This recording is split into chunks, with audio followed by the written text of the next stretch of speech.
Fox 31. All right, Michael, thank you. Also, right now at 9, our first look at the 3 police officers and 2 paramedics now charged in Elijah McClain's death, each of them facing 1 count of manslaughter and 1 count of criminally negligent homicide. And of course, McClain died 2 years ago after he was placed in a carotid hold by Aurora police officers and then was injected by a powerful sedative, ketamine, by paramedics. Prosecutors called the drug a, quote, deadly weapon. Now, this case drew national outrage, especially after George Floyd's death last year. Fox 31's Michael Konopasek speaking with civil rights advocates who tell him even more change is needed.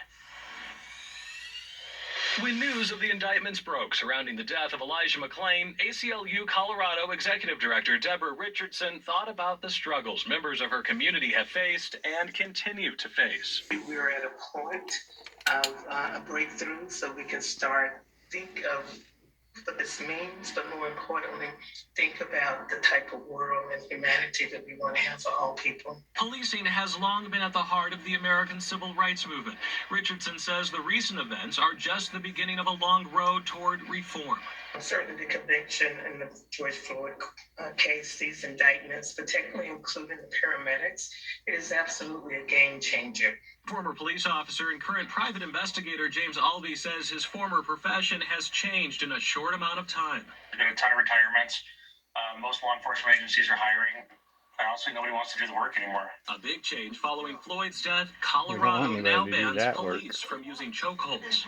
Going to the academy many years ago, that was one of those things that was kind of frowned upon and used as a very, very last resort technique. And what's the future of ketamine in Colorado?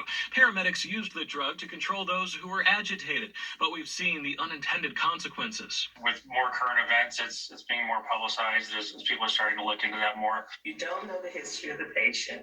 You aren't asking them for any information. You're just violating their body rights. That has to stop. In today's indictment, prosecutors described the drug as a weapon.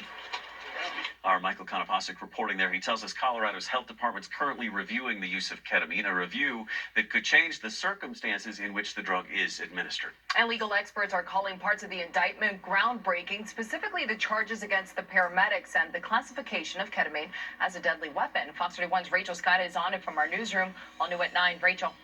Erica, the DU law professor I spoke with says he's not aware of any other case quite like this one, a case where not only police officers are held responsible, but also paramedics, specifically for how they used a drug on a patient.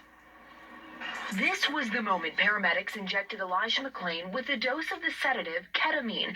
The moment led to their names listed on a 32-count indictment in McClain's death, facing charges of manslaughter and criminally negligent homicide along with 3 police officers. The 2 paramedics also facing second-degree assault charges for how they used that powerful drug. I don't know of any off the top of my head where that precise thing has happened. That's DU law professor Ian Farrell. He explained why ketamine is classified as a deadly weapon in these charges. If you look at the legal definition of deadly weapon in the Colorado Criminal Code, I think it clearly covers an injection of ketamine and, in fact, a lot of other things that one might not think of intuitively as a deadly weapon. It can be a firearm, knife, bludgeon, or any device or substance capable of producing death or serious bodily injury. Farrell says he's not aware of another case like this where paramedics have been charged with a homicide offense. There are situations where a medical professional, such as a paramedic,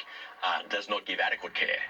Right, so they fail to do something, and that can lead to criminal charges. But in this case, it was action, not inaction, that got them in trouble. Paramedics used a ketamine dose appropriate for someone more than 50 pounds heavier than McClain. Farrell says that's a big part of what makes this case criminal. It may change, and I think it should change, the relationship between and the dynamic between police and paramedics. At the very least, much stricter policies about the use of ketamine. In Denver, Rachel Skida, Fox 31.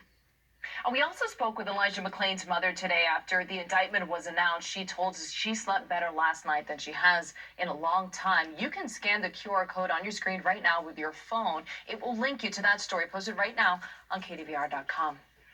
Turning to some breaking news now on the East Coast, a first ever for New York City, with both tornado and flooding emergencies issued tonight for the first time at what's left of Hurricane